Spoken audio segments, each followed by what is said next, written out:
Hello, everyone. Welcome to Eileen Fisher Women Together and to our special day today. But before I go into all of that, I'd love to just welcome you all and to see where everyone is coming from. So as many of you are already doing as we're all coming in, just typing into the chat where you are today and what's coming up for you. I'm standing on Lenape land here in Cortland Manor, New York.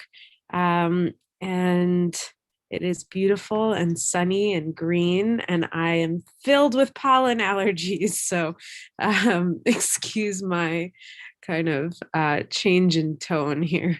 So we've got some of our friends who have been here week after week with us. A warm welcome to all. So New York City, it looks like, a few from New York, Berkeley, Winchester, Massachusetts, Long Island, Ossining, Reno, Bay Area, Yorkshire, England, San Antonio, Texas, West Palm Beach, Florida. Lisa also has bad allergies. Wading River, Long Island, Treaty 1 territory, Winnipeg, North Carolina, Wisconsin, Chicago, where the Potawatomi and other councils land. Hello from Palm Beach Gardens. Hello. DC, Ossining, Connecticut, Rockland, Toronto. Wonderful. So I know we are still landing, and I'll just remind what we have been up to over the last 15 or so or more months. It just has been such a joy to stay connected to each other in this way weekly. So many of us have been joining week after week, and for those of you who may just be joining for the first time today, a warm welcome to you as well. Really what's been happening is that we've been connecting just as a group of women who want to come together, and in some cases, we're really practicing mindfulness and a mindful awareness practice. And that happens through a lot of different, what we call tiny practices. And I've been seeing more and more research about these micro practices. What are the little things that we can do in our day that just bring us back to center, bring us back to feeling a greater connection with the world around us and a greater connection to who we are as human beings. And a lot of this stems from Eileen Fisher, who's a clothing designer, as many of you know. And, she started designing clothing so that we could feel comfortable and confident in our bodies. And that has translated, for her, it came from a place that was, finding comfort and freedom in who she was as a person. And that is what we do here at Women Together. And we've done programs in person that feels so long ago, almost like another lifetime. But many of us were already connecting online in that time, and we were doing hybrid events. And this has been a continued engagement throughout the pandemic. We've met weekly, and we've really, as we already said, have had women coming from all across the United States and from different parts of the world, and just turning to each other and connecting with one another. And we've had a little bit of a call to do some things that are more topic based. So really diving into specific topics and allowing us to have conversations around that from a place of deep listening. We've really been creating a holding space of about 150 or so of us across Zoom and YouTube that meet fairly regularly. I mean, we meet weekly, and most of us continue to show up each week. And that gives this kind of real space for us to connect more deeply with each other and really be able to listen to one another and what's coming up for each of us. So we're bringing in some topics, and we'll hear from a dear friend, Tuti Scott, in just a little bit. But before I introduce Tuti and go deeply into what that topic is for today, I'd love to just do our first tiny practice of a moment of stillness. And often at Eileen Fisher, we do this just at the beginning of a meeting. And it's just a way to kind of land in our body, land in ourselves. So if this is a practice that's brand new for you, if you have something else that you'd like to do, I'm basically going to ring the sound of the singing bowl, and then let us be in a moment of stillness and ring the sound of the singing bowl to come back together. And the invitation is to just tune into the breath. So if you'd like to get both feet flat on the ground, if that's comfortable for you, perhaps lower your gaze or close your eyes.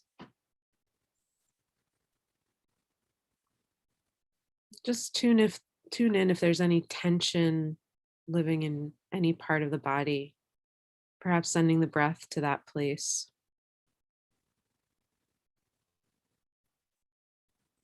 Just noticing the quality of the breath today.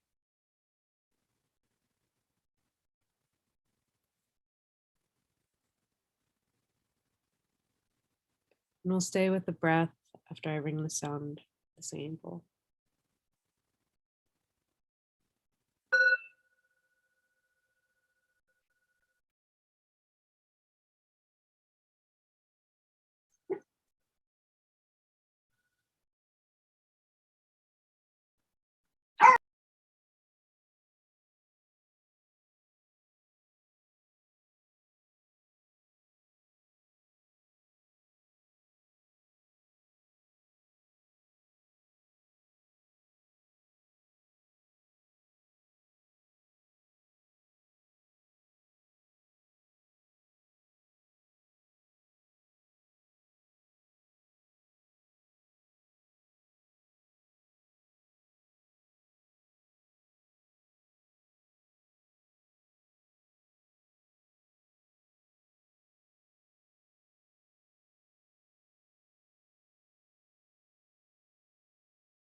When you're ready, you can open your eyes and return.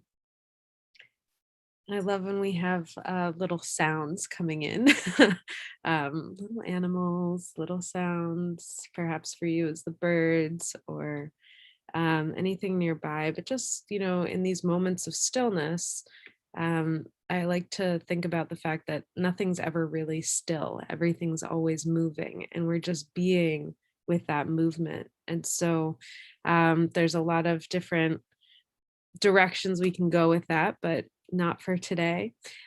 So we'd love to just hear what brought you into today's conversation. And it could be that you come every week and this is the place to be on Tuesdays at noon Eastern.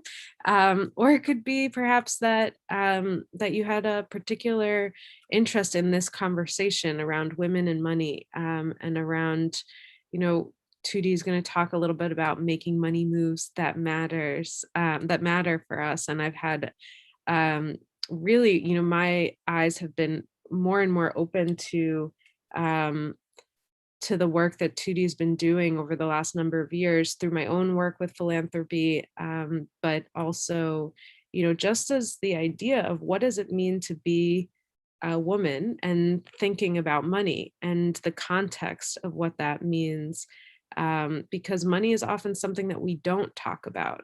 And it's often something that we try to kind of almost dissociate from and not tend to. And yet it's a big part of our lives, and it governs, or it can, we can be governing it.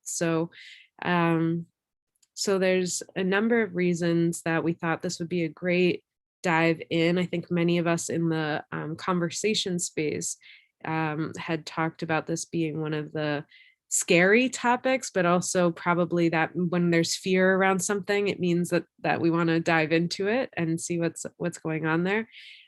So, I'd love to just hear if there are um, any specific interests, as 2D gears up to have this conversation. So I see Shari says, yes, this is the place to be at noon on Tuesday.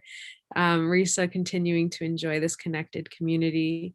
And I'll also take a look on our YouTube if you're typing in on the comments there. Beautiful.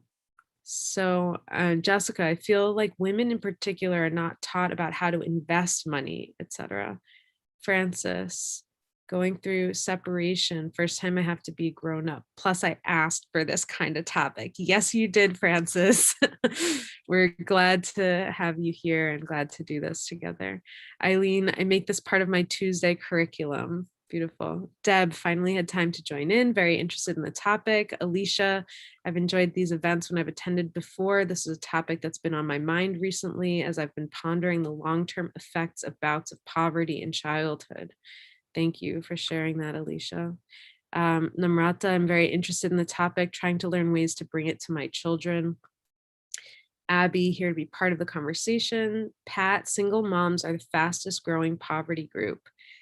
Jerry, sometimes you provide a topic that I didn't realize I needed to discuss. Perfect. Barbara, I was made aware of this topic doing my taxes and talking to my accountant. Oh yeah, tax day got pushed back. It was yesterday, right? Dory, money is so tied up with our sense of efficacy and worth, at least for me and a lot of women I've known. Blanche, perfect timing. I'm retired and don't have the cash flow I had in the past. I want to continue to come from abundance rather than lack. Absolutely. I think this, could go a million different ways. And I know that we only have this short hour to be together around this, but really glad that we're bringing it up. And maybe this is part one. We'll see how we go. But today I have the great pleasure of bringing Tuti in and introducing Tuti. I have been so inspired by Tuti's work and our friendship. Tuti is just outstanding as a human being, but I'll read you her bio so you can get an idea of what that means, because I wouldn't even be able to begin to find the words to describe how wonderful Tuti is. So Tuti is a speaker, author, strategist, and coach to leaders and teams. She's the producer of Women in Money, Making Money Moves That Matter, an event and community focused on turning knowledge into action in the social justice investing space. Tuti is a founding partner in the new Search Collaborative, a high-touch comprehensive search firm offering matches of the highest caliber. And recently, Tuti served for 18 months as interim CEO at Tides, a global foundation and social venture accelerator, during the organization's unprecedented growth to mobilize $1.3 billion in 2020. There is so much more. She's guided organizations in growth and transitions. And there are many great organizations. We'll put her website in there. She's also published for a number of different gender lens investing guides. She's served on incredible boards, including the Women Win Foundation, Women's Funding Network, and there's so much more. So Tuti is an inspiration. It's wonderful to have you here. And I just want to give you a great big hug and healing for your shoulder. Tuti's also been healing a little bit, but yeah. So I'll turn it over to you, Tuti, for the next 20 or so minutes. Take the time you need, and then we will turn to each other in small groups and just share based on what came up, and we'll work with the timing that we have. So over to you, Tuti. Thank you for being here. Oh, thank you, Antoinette. It's good to be here. And yes, I am nursing a broken shoulder, and I had to come to the Caribbean to do that. I feel very, very privileged that I got to, grateful for that. And yes, it's good to be the Chief Inspiration Officer. That was my self-chosen name for the women's funding space for years, and happy to bring that energy to you all today. And so, we're gathered here today because we have a value on ourselves, community, and a belief in women and women of color as change agents. I think that's a common theme, and giving to and investing in women builds a more just world, period, and stop. There's been so much research, I can't cite it anymore. And my mission and passion, as Antoinette said, is really sort of creating a critical mass of humans to get in the game of investing and giving with a racial and gender justice lens. So my objective today is really share a little bit about me and inspire you to reflect on what matters to you while I'm sharing, and also show you where you can make positive changes with all of your resources. And I'll share with you insights around embodied leadership, power and values, and how I believe they intersect with money. And my hope is you'll be moved to do something even more powerful with the knowledge we share today, which is to turn it into thoughtful and impactful action.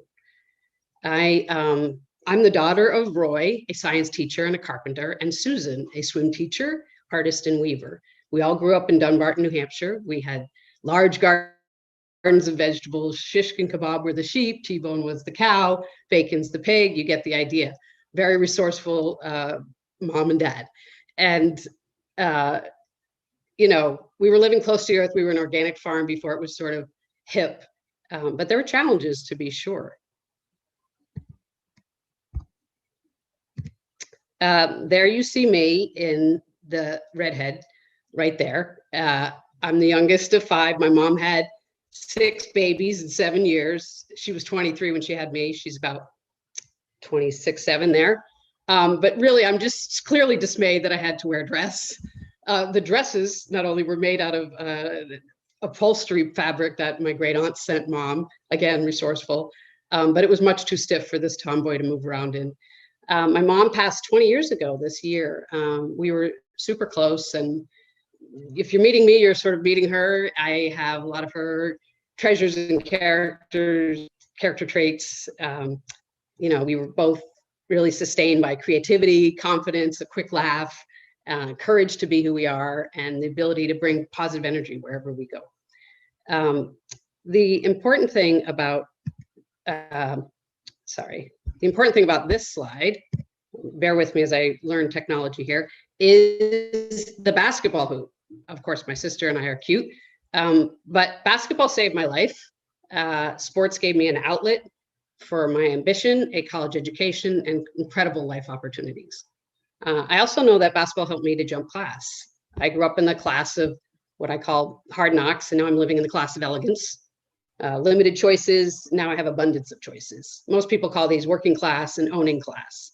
But research shows that I'm not alone in the economic and career advancements through my sports experience.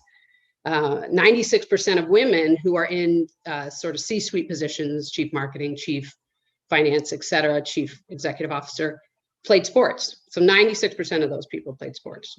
So the lessons of sports have allowed women to advance. This slide shows, you know, the opportunity I had to attend a week-long basketball camp. I was 13 years old in 1976, figure out the math, how old I am. But to help pay for my tuition, I picked strawberries. I think it was like a nickel a quart. But it was a transformational week for me. That's when I got introduced to my love and my best friend, my basketball at the time. There were 6 hoops in the gym. Of course, you saw my hoop in the barn, and I was a gym rat. I was in heaven. At the end of the week, they give out awards, right? Most improved, I didn't get that one. Most valuable, I didn't get that one. Fastest redhead, I should have gotten that one. But I got most desire to play. And then fast forward, my career was really about 110% effort, the hustle award, working hard and smart. And that's what I've done really at every organization that I've served as a consultant, leader, or board member. I love any Audre Lorde quote, and this is sort of my theme for today. You know, when times are hard, we got to do something. If it works, do some more. If it doesn't work, we got to do something else, but let's keep going. And today, I think more than ever, especially around reparations, around racial justice, I think we need to dig deeper. I trust you will all use this community to inspire you to keep going, to sort of hold you accountable and sustain your efforts. This is not a quick fix, obviously. It's taken 400 plus years for us to reckon with this, but systems change that we all want to see is going to take enduring efforts and a committed majority.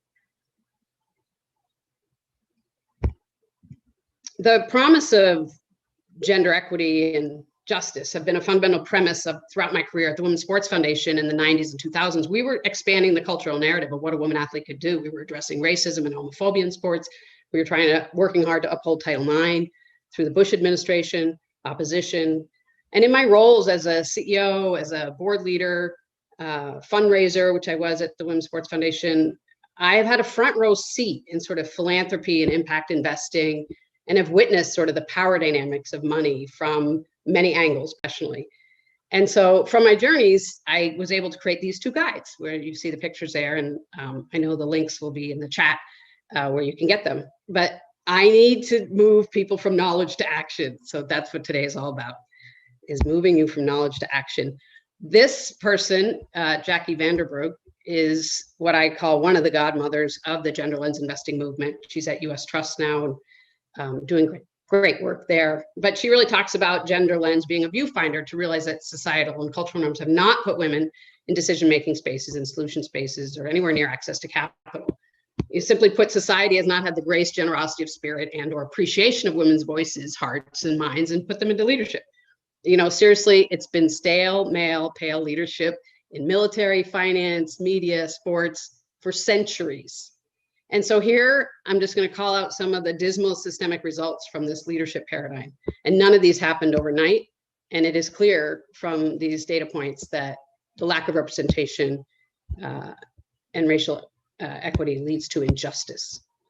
The wealth gap, what we own, what we are paid, not what we are paid, what we own, is 32 cents on the dollar for white women compared to men.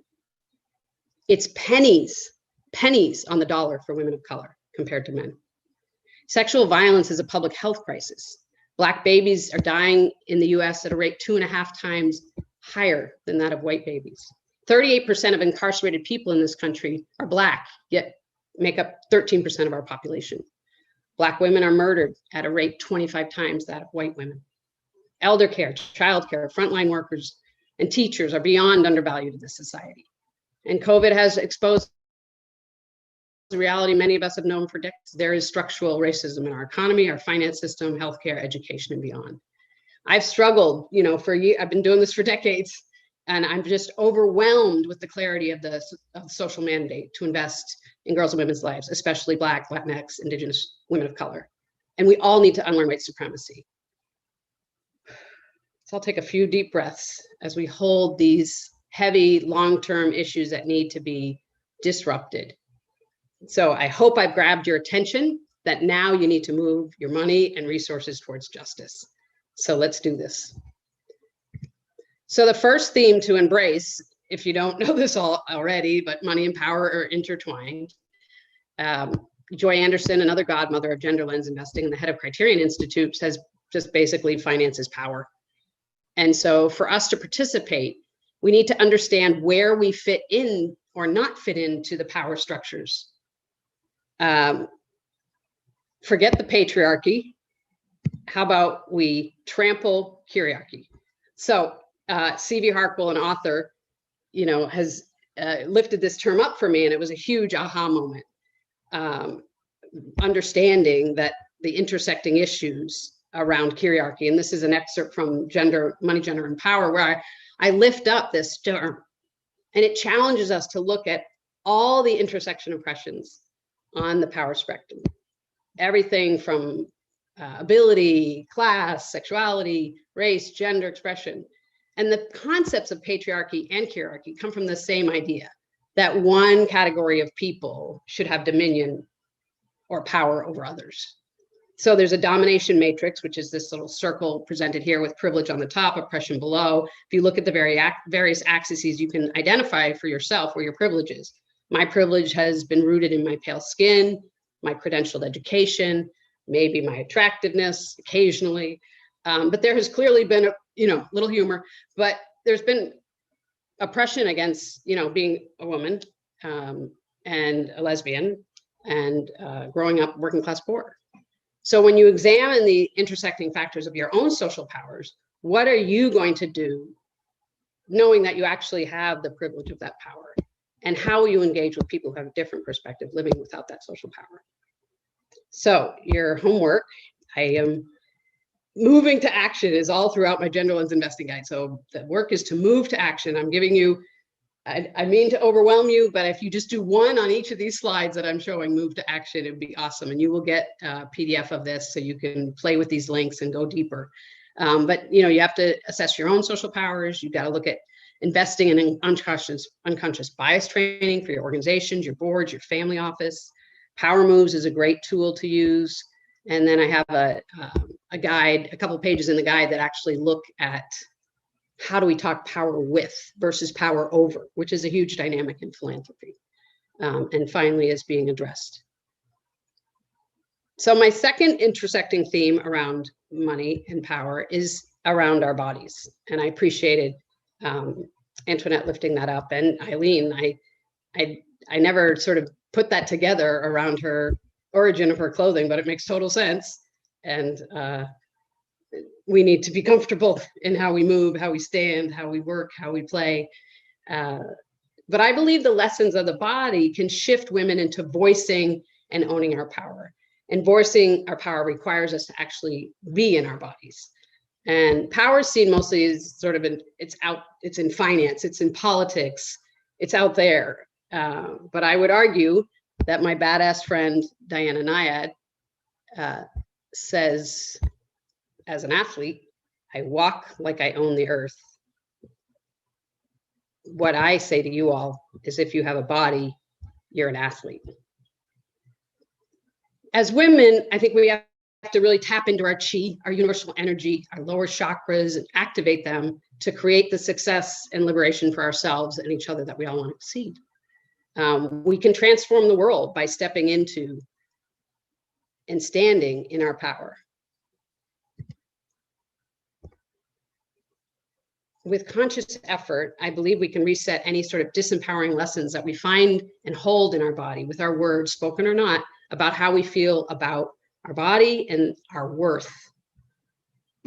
And I believe that how we feel about manifesting money and resources, and actually what we do with these resources, isn't that far away from home about how powerful we feel in our bodies.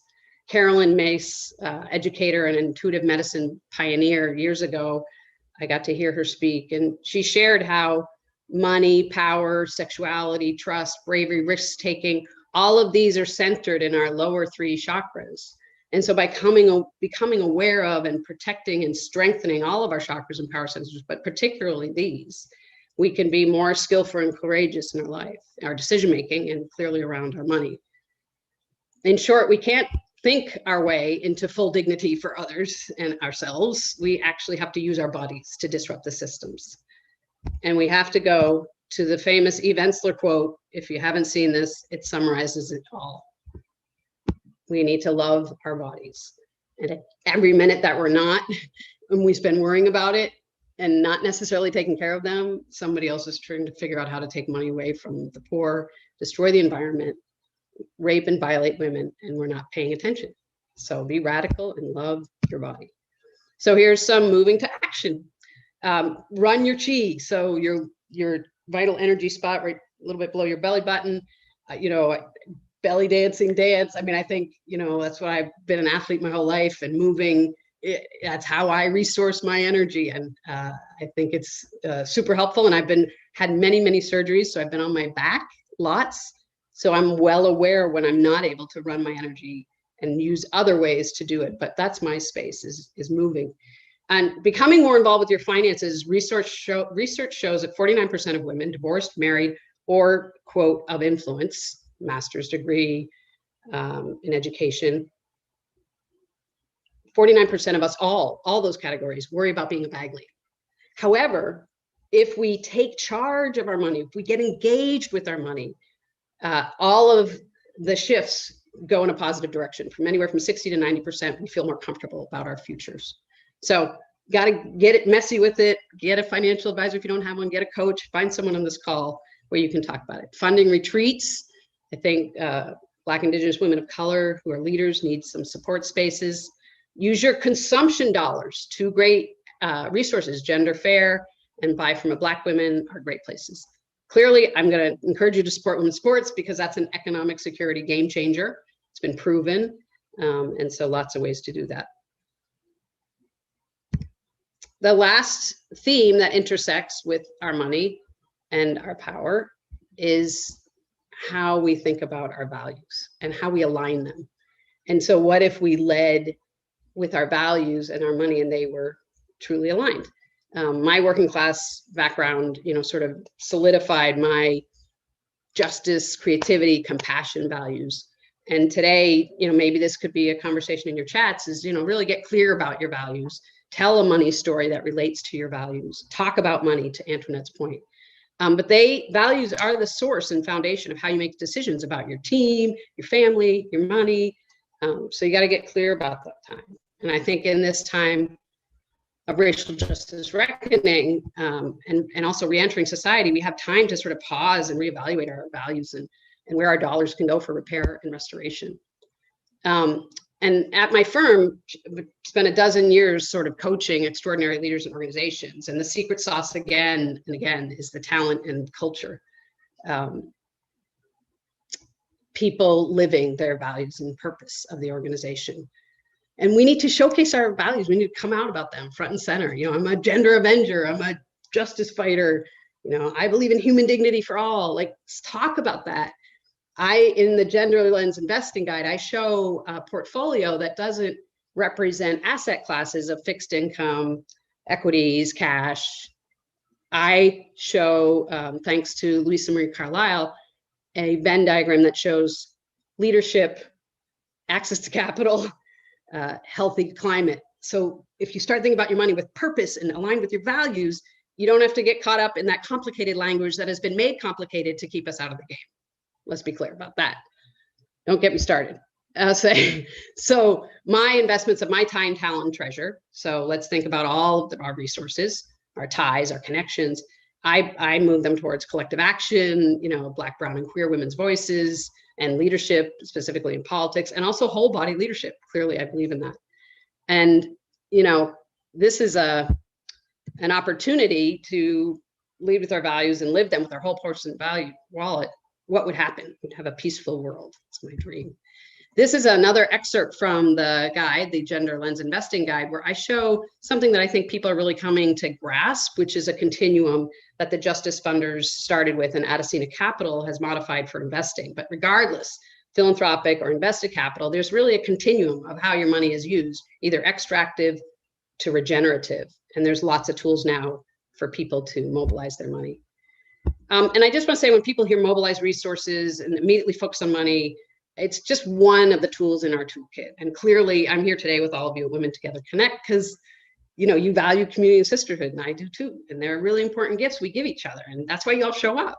So our talents and support is tremendously important to one another, and keep offering that as we move through our ways to move to action. So again, you can name your values. I have all of these are hyperlinks to exercises. This is an ETF, electronic trade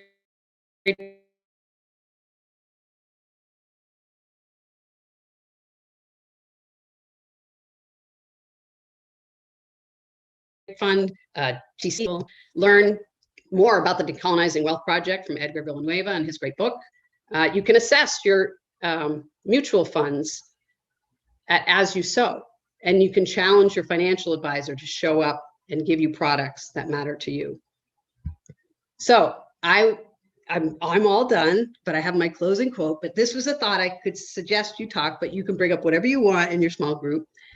But let's just think about this journey that we can go, where we not only imagine, but we co-create a world with matriarchal leadership, where mothers are truly listened to and valued, caregivers are supported. We have an economy that actually values teaching and arts in the same way that we value pro-male athletes and entertainers, and where businesses put people, planet, and purpose at the same or higher level than profit. Thank you. Tuti, thank you so much. This is, as many have already said, incredibly powerful resources and story sharing.